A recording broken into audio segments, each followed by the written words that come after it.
난리 났습니다. 아파트 매매가가 이제 공시지가보다 싸졌습니다. 자, 지금의 하락세가 계속된다면은 이제 대부분의 아파트는 공시지가보다 싸진다라고 볼 수가 있을 겁니다. 전 세계 대부분의 국가들은 조세정책, 특히 우리가 의식주 중에 하나인 주택에 대해서 이 세금의 정책들이 지금 거의 다 좀 다릅니다. 그런데 공통적으로 하나가 있습니다. 세금을 매기기 위한 공시지가는 실제 매매가보다 50%가 저렴하죠. 공시지가는 매매가하고 관계가 없습니다. 세금을 매기기 위한 가격이 바로 공시지가죠.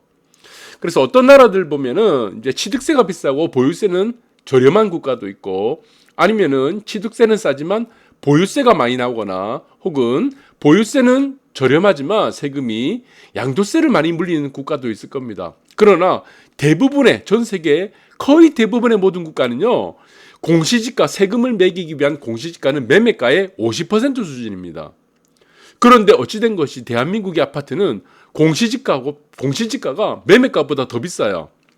네, 그래서 이 부분들이 앞으로 굉장한 우려를 나타낼 것이다. 저는 그렇게 보고 있습니다. 그런데 왜 이렇게 됐습니까? 공시지가가 왜 이렇게 높아졌습니까? 네, 매매가는 지금 다운이 되고 있죠. 공시지가는 지금 어떻게 한다고 했습니까? 공시지가 현실화 한다고 했죠. 현실화를 얼마까지 올린다고 했어요? 지난 정권 때 90%까지 올린다고 했죠. 90%. 그런데 공시지가는 계속 올라가고 있는데 매매가는 계속 내려가고 있는 겁니다. 그럼 이게 어떻게 되겠습니까? 이 데드크로스가 나죠. 데드크로스. 골든크로스가 아니고 데드크로스가 납니다. 네, 이것을 우리가 경영학에서는 손익분기점, 네, 경제학에서는 균형점이라고 하죠. 네, 무슨 수요와 공급이 만나면 가격이 되는 것이 균형점이 되고, 무역 곡선 이런 거 보면 BP 곡선이라고 하죠. 균형점이 되는 겁니다. 그래서 모든 것이 무엇이라고 했습니까? 이 패러티입니다, 사실은. 자, 이런 부분들이 이 만나게 되는 선들이 꼭 있다. 그래서 이제는 데드크로스다. 이제는 대한민국의 아파트들은 어떻게 된다? 공시지가가 더 비싸다. 서울은 10년 만에 최대 또 하락을 했습니다. 이 하락을 왜 했습니까? 지금 금리라는 문제도 있죠. 그리고 또 하나 문제가 무엇입니까? 지금 이제 양도세 중과에 따라서 이제 조세 정책이 이제 징벌 쪽으로 가고 있죠. 집을 많이 가진 사람은 나쁜 사람이다. 그러니까 당분간 1년 동안 이제 중과를 배제해 줄 테니까 빨리 팔아라. 이런 것들이 이제 물량화 되는 거죠. 물량화 되는 것이다. 그런데 이제 문제가 생겼습니다. 22주 연속 내리막길이 됐는데 하락률도 지금 커지고 있는데 이 초반입니다. 하락 초입. 부동산의 하락 초입은 어떻게 된다고 했습니까? 이 반비례죠. 반비례. 네, 초반이 굉장히 세요. 주식은 어떻게 됩니까? 하락세가 어떻게 됩니까? 네, 주식은 좀 다르죠. 하락세가 초반은 얕아지다가 마지막에 이렇게 급락을 하는 이런 패턴이 나타납니다. 이게 주식. 네, 주식은 이렇게 패턴이 나오고 반대로 이제 부동산은 반비례가 되는데, 그러면 지금 이제 22주 연속 하락을 했는데 저는 어떻게 된다고 본다고 했습니까? 네, 이게 단순하게 우리가 부동산은 항공모함이에요. 항공모함입니다. 주식이 뭐처럼 그 다음날 주가 올랐다고 미국장 올랐다고 그 다음날 바로 또 오르는 이런 게 아닙니다. 그래서 저는 최소한 50주 이상은 더 내릴 거라고 보고 있습니다. 50주. 자, 그러니까 이 문제가 여기서 생기는 거죠. 우리는 지금 하락의 초입기에 있습니다. 우리가 지금 보시면은 70주 정도 내린다 봅시다. 70주. 저는 70주에서 80주 정도는 내린다고 보고 있습니다. 네, 그러면은 지금의 한 3분의 1 정도 왔죠. 22주 내렸죠. 그러면은 여기서 어떻게 된다고 했죠? 이렇게 반비례 곡선이 된다고 했습니다. 자, 이 부분들이 급락하는 구간들이 어떻습니까? 네, 이 그림을 좀 잘못 그렸는데 이렇게 되겠죠. 네, 급락하는 구간에서 초입에서는 많이 급락하는데 우리가 남아있는 기간이 한 50주 정도가 앞으로 내리게 된다면은 이 갈수록 어떻습니까? 시간이 갈수록 어떻게 된다고 했죠? 이제 포기한다고 그랬죠. 내리는 폭이 계속 앞으로는 좀 이제 낮아질 겁니다. 그런데 이 여기서 지금 하락기에 횡보가 될 겁니다. 수익률은 하락률은 떨어지지 않지만 이 이제 고통받는 시간도 좀 있습니다.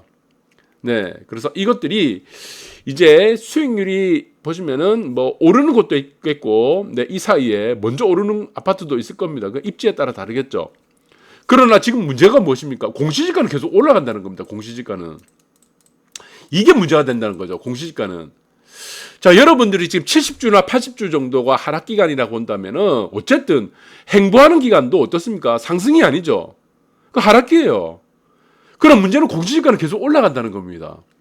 그러니까 대한민국의 대부분의 아파트는 어떻게 된다는 겁니까? 아주 지금 한강변, 뭐 이런 한강변에 있는 아파트들 제외하고는 어떻게 된다는 거예요? 대부분 아파트는 어떻게 된다는 겁니까? 공시지가 더 비싸진다. 그래서 이게 문제가 된다는 겁니다. 그래서 지금 강남 아파트입니다. 강남 아파트 징벌세 때렸더니 비명은 어디서 나온다는 겁니까? 외곽 지방서 터진다는 거죠. 한강이 이렇게 흘러가고 유의자적 흘러가고 있는데 뭐 예를 들어서 한강이 이렇게 굽이치 흘러가는데 한강변으로 멀수록 어떻게 된다는 겁니다. 한강변으로 멀수록 아파트의 가격이 지금 하락폭이 커지고 있다는 겁니다. 그래서 지금 보시면은 잠실도 마찬가지죠. 잠실도 어떻습니까? 한강변으로 멀수록 어떻습니까? 가격 하락폭이 크다는 겁니다. 이런 부분들이 어떻게 되겠냐? 결국에는 강남 아파트를 때리기 위해서 때렸더니 결국에는 이런 현상이 나타나고 결국에는 무엇이다? 서민들, 우리가 지금 서민들의 정책들, 서민들을 위한 정책들하고는 정반대로 이어지고 있다. 이렇게 보시면 될 것 같아요. 그러니까 지금 보시면은 강남 아파트를 때리기 위해서 서민들은 어떻게 됐냐? 가격 자체가 공시지가보다 내려가는 폭들이 더 커지고 있다는 겁니다. 그래서 결국에는 문제가 이거죠. 공시지가가 이제는 실거래가보다 높게 된다. 그래서 선진국 시장은 어떻습니까? 대부분의 국가들, 대부분의 지금 99%의 뭐 95%라 칩시다. 국가들은 어떻게 되냐? 선진국 갈수록 공시지가는 어떻게 됩니까? 공시지가가 실거래가의 50% 수준이죠. 매매가의 50% 수준이에요. 이게 정상입니다. 왜 그렇습니까? 공시지가 자체가 의미가 무엇입니까? 이 세금을 매기 위한 가격이죠. 세금. 그래서 매매가에다가 세금을 때리는 국가가 어디 있습니까? 전 세계가. 이게 나라입니까? 좀 신기하죠. 그러면 실전 사례를 한번 보도록 합시다. 갑자기 흥분하기 시작하는데 헬리오시티 봅시다. 헬리오시티. 딴 거 필요 없어. 말 많아. 급락을 하면서 9월달에 지난달 얼마 안 됐어요. 13억 8천이 지금 국평입니다. 84제곱 타입이 어떻게 됐습니까? 13억 8천이 됐어요. 자, 그러면 이 공시지가 한번 볼게요. 공시지가는 매매가는 13억 8천이에요. 13억 8천. 공시지가는 얼마입니까? 16억 7천이에요. 공시지가죠. 지금 보시면은 공시지가 있습니다. 여기 세금. 그래서 보유세 뭐 해서 지금 예상 세금 나오고 공시가격 상승률, 그러니까 계속 공시지가는 계속 올라. 이게 왜 그렇습니까? 현실화한다고 그랬죠. 현실화. 그러면 새로운 정부가 왔을 때는 지금 윤 정부가 들어왔습니다. 이거를 손봐야 되겠죠. 이 말도 안 되는 이거. 그러니까 지금 차이가 어떻습니까? 공식 세금을 매기 위한 공시 가격이 3억이 비쌉니다. 3억. 지금 3억이 비싼 거예요. 그럼 다른 아파트 한번 볼게요. 지금 서울도 마찬가지지만 마곡이나 노원구, 송도 이런 쪽들이 많이 가격이 내렸죠. 그래서 송도를 보니까 지금 가격을 볼게요. 최근에 실거래 지금 보시면은 지금 중개거래 6억 5천, 6억 6천 이렇게 돼 있죠. 그러면 공시가격을 한번 보겠습니다. 6억 5천, 6억. 지금 공시가격 근처로 왔습니다. 공시가격. 그러면 송도 여기서 또 조정을 계속 이어진다 그러면은 제가 아까 말씀드렸습니다. 조정 기간은 이어질 거다. 가격이 얼마큼 내려가느냐 그 부분은 기간이 길수록 어떻게 된다고 했습니까? 하락폭은 줄어든다고 했죠. 어쨌든 하락이 이어지니까 공시가격에 이제 근접하고 있다. 공시가격이 매매가와 이제 이 꼴이 되는 겁니다. 매매가. 자, 그 상황이 지금 벌어지고 있다라는 부분이고 송도를 말고 지금 부산도 한번 볼게요. 장전, 내미한 장전 보니까 지금 최근에 매매가 중개거래 매매가 얼마입니까? 8억 천이에요. 자, 그러면 이 공시지가를 한번 보겠습니다. 지금 이제 12억에서 많이 내렸는데 공시지가를 보니까 이제 7억 2천입니다. 내년은 어떻게 되겠습니까? 내년 되면은 몇 개월 안 남았어요. 두 달밖에 안 남았습니다. 2달. 지금 올해가. 내년 되면은 어떻겠습니까? 이제 매매가가 공시가보다 비쌉니다. 이게 나라입니까, 이게?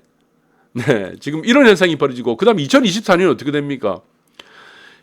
지금 8억 정도라고 본다면은 이제 1억 5천 이상이 공시가, 세금을 매기기 위한 공시가가 더 높아진다. 이렇게 되는 거죠. 대구 시장은 제가 안 볼게요. 여러분들 대구 시장은 제가 지금 너무 안 좋아가지고 지금 여러분들 그냥 따라 보세요. 제가 이거를 뭐 하게 되면은 뭐 그분들의 그 소중한 자산인 건데 좀 문제가 될 것 같아요. 대구 시장 자체가 너무 안 좋았습니다. 거의 대부분 보면요, 그냥 여러분들 그 매매가하고 공시지가보다 싸거나 네, 매매가하고 거의 비슷하다 보면 될 것 같아요. 그럼 세종. 이제 또 세종도 말 많죠. 그래서 세종하고 제가 불장이었을 때, 그래서 대구 같은 경우는 작년 초, 그 다음에 재작년 말, 이거는 이제 탈출해라 그랬을 때, 제가 저 유튜브에 댓글이 굉장히 많이 안 좋았습니다. 세종 사시는 분들이. 지금 세종이 불장인데 지금 말이 안 되는 소리 하냐. 그런데 여러분들 형실을 보시면은, 중개거래 6억 7천입니다. 40평. 네, 여기 보시면은 가온마을 1단지, 힐스테이트 2차입니다. 6억 7천이죠. 매매가. 그런데 여기 보니까 어떻습니까? 근데 공시가를 보니까 더 비싸요. 공시가가 7억 천이에요. 네. 공시가 7억 천. 매매가는 얼마? 6억 7천인데 공시가가 7억 천이야. 이게 한마디로 뭡니까? 이게 나라냐? 라고 이제 기결이 될 겁니다. 여러분들 정상적인 나라면 어떻습니까? 정상. 자, 여러분들 집이란 문제는요. 그 단순한 재화가 아닙니다. 집이란 문제는 의식주죠. 의식주. 인간이 살아가면서 반드시 있어야 될 것이 바로 이거는 집입니다. 그러니까 집이란 문제는 우리가 금융시장도 마찬가지예요. 은행이란 놀이도 마찬가지죠. 은행은 단순히 돈을 버는 곳이 아니에요. 집도 마찬가지죠. 네, 어쨌든 집이란 문제도 차익이 생길 수 있을 겁니다. 은행도 마찬가지예요. 은행 산업도 이윤이 목적이지만 은행도 마찬가지지만 금융산업, 그 다음에 주택 이런 문제들은 결국에 무엇입니까? 이 공공성을 봐야 됩니다. 공공성. 정책이 항상 공공성이 들어가야 돼요. 특히나 집이란 거는 굉장히 공공성이 강합니다. 이게 사실은 왜? 국민들의 의식주와 연관되어 있기 때문에.